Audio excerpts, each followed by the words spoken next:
현재 한국 축구는 전례 없는 위기를 맞이하고 있습니다. 슈퍼스타 손흥민을 중심으로 한 황금 세대로 평가받던 국가대표팀이 리더 선택의 실수 하나로 인해 위기에 빠졌습니다. 승부 조작, 축구 내 부패, 클린스만 감독의 임명과 거액의 위약금, 그리고 홍명보 감독의 임명과 축구협회의 사유와 문제까지 이어지면서 비판의 목소리가 점점 커져가고 있습니다. 이 모든 사태는 팬들과 전문가들 사이에서 큰 실망을 불러일으켰습니다. 누군가는 이렇게 말했습니다. 이 시스템은 이제 끝내야 할 때가 되었다. 더 심각한 문제는 그들이 문제가 무엇인지조차 인식하지 못하고 있다는 것입니다. 공감 능력도 없고 문제를 해결할 능력도 없습니다. 홍명보 감독이 불투명한 방식으로 임명되었을 때 제가 아는 한 지도자는 이렇게 말했습니다. 이제 나는 지도자의 길을 포기해야 할 것 같다. 무명 지도자들이 프로가 되기까지는 10년에서 15년이 걸리는데 누군가는 손쉽게 지름길을 가며 기회를 얻는다. 나는 더 이상 이 일을 할 수 없을 것 같다. 이번 사건은 예외가 아닙니다. 우리는 승부 조작과 같은 반스포츠적인 행위가 꼼수로 처리되는 것을 보았습니다. 만약 사회에서 범죄 행위가 이처럼 은밀하게 사라진다면 큰 반발이 일어날 것이 분명합니다. 클린스만 감독의 경우도 마찬가지입니다. 그가 발표되던 날 전력강화위원회 멤버들은 회견 30분 전에야 그 사실을 통보받았습니다. 이건 정말 말이 안 되는 상황입니다. 올림픽 파리 실패도 결코 놀랄 일이 아니었습니다. 축구에서의 패배는 있을 수 있지만 그 처리 방식은 용납될 수 없었습니다. 황선홍 감독은 원래 임시 감독직을 맡을 필요가 없었음에도 불구하고 임명되었고 결국 팀은 실패로 끝났습니다. 그 뒤로 홍명보 감독까지 이러한 실수의 연속은 끝없이 이어졌습니다. 저는 이 무능함, 원칙 없는 행동, 그리고 불공정함이 단순한 하나의 사건이 아니라는 생각이 듭니다. 만약 정몽규 회장의 체제가 계속된다면 비슷한 실수들이 반복될 수밖에 없을 것입니다. 팬들도 이 시스템이 끝나야 할 때가 되었다는 것을 느끼고 있습니다. 많은 사람들이 이제는 이 시대가 끝나야 한다고 생각할 것입니다. 아무도 상황이 나빠질 줄은 몰랐지만 지금 이 정도로까지 심각해질 줄은 몰랐습니다.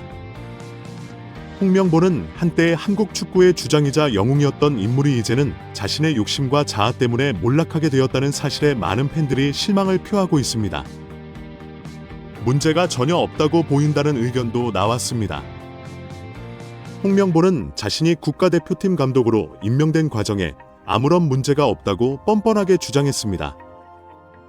그는 심지어 국회의원들에게 만약 자신이 해임된다면 한국 대표팀이 월드컵에 나가지 못할 수도 있다는 협박성 메시지까지 전달하여 충격을 주었습니다. 그가 자신이 공정하고 투명하게 임명되었다고 생각하는지 묻자 홍명보는 자신이 한 번도 스스로 감독직을 원한다고 말한 적이 없다고 답했습니다. 그러나 클린스만 감독의 임명 과정과 비교해 이번 임명 과정이 공정했던지 묻는 질문에는 그는 자신이 느끼기에 불공정하거나 잘못된 점이 없었다고 답변하며 더 이상의 문제 제기를 피하려 했습니다. 임명 과정이 정말로 불공정했다면 어떻게 할 것인지에 대한 질문에는 그는 월드컵이 다가오고 있다며 이 문제에 집중할 필요가 없다고 말하며 회피하는 모습을 보였습니다.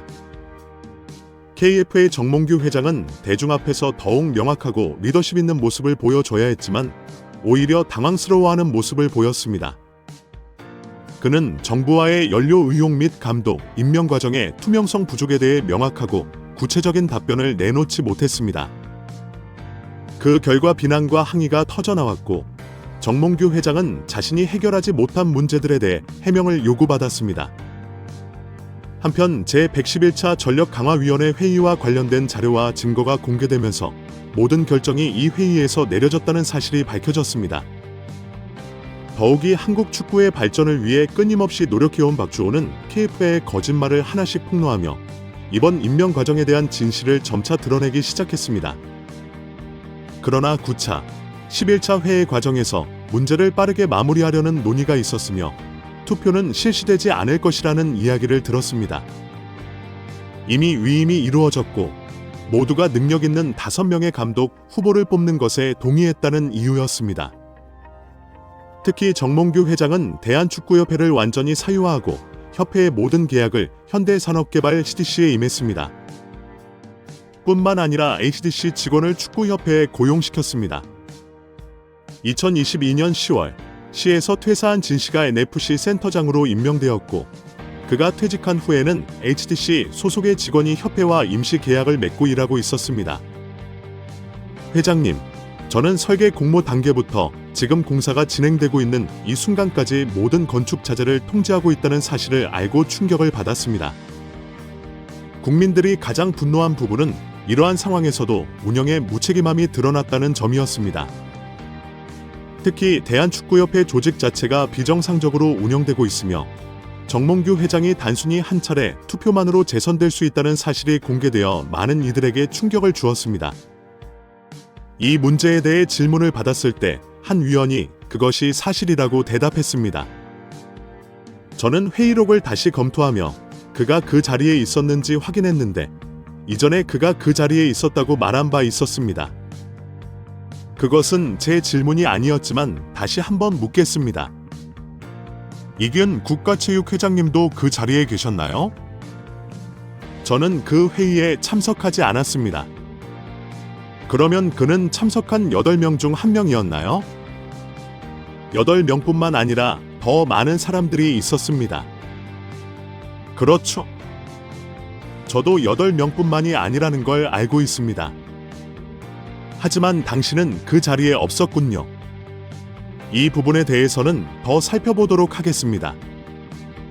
대한축구협회 정몽규 회장님, 선에 도전하실 계획이 있으신가요? 이전에 말씀드린 답변을 반복하게 되어 죄송합니다만 신중히 고민한 후에 결정을 내리겠습니다. 그런데 왜 사선에 꼭 도전하셔야 하나요? 여러 분야에서 회장님이 자격과 기준을 충족하지 못하고 있다는 점이 보이는데도 말입니다. 저는 신중히 생각한 결과 제가 출마를 결정한다면 현재의 구조상 그것이 가능하다는 것을 깨달았습니다. 선거권을 가진 사람들은 각 회원단체의 임원 1명과 무작위로 선정된 선수, 감독, 심판으로 구성되어 있습니다. 표를 보면 선거권을 가진 모든 사람들이 회장의 영향력 아래에 있다는 것을 알 수 있습니다. 지역 축구협회 회장들은 승인을 받아야 하고 전국 각지의 대표자들도 마찬가지입니다. 이들은 모두 회장의 영향을 받을 수 있는 위치에 있습니다.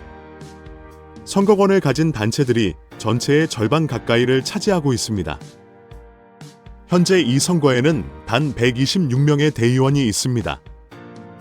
이 구조는 마치 스스로 사람을 고르는 방식과 유사합니다. 회장으로부터 월급을 받는 스포츠 공정위원회 위원장이 재선을 결정하고 대의원들도 회장의 큰 영향을 받고 있기 때문에 이 과정의 공정성에 대해 많은 축구 팬들이 의문을 제기하고 있습니다. 다시 묻겠습니다. 선거관리위원회를 설립하는 것이 의무인가요? 저는 확실하지 않지만 아마도 의무일 것이라고 생각합니다. 선거관리위원회가 어떻게 구성되는지 알고 계신가요? 지금 정확히는 잘 모르겠습니다. 선거관리위원회 역시 회장이 임명합니다. 즉 모든 것이 회장의 뜻에 따라 운영될 수 있다는 뜻입니다. 선거 시스템을 수정할 생각이 있으시다면 전면적인 변화를 꾀할 의향이 있으십니까? 대의원의 대부분은 47명의 감독, 63명이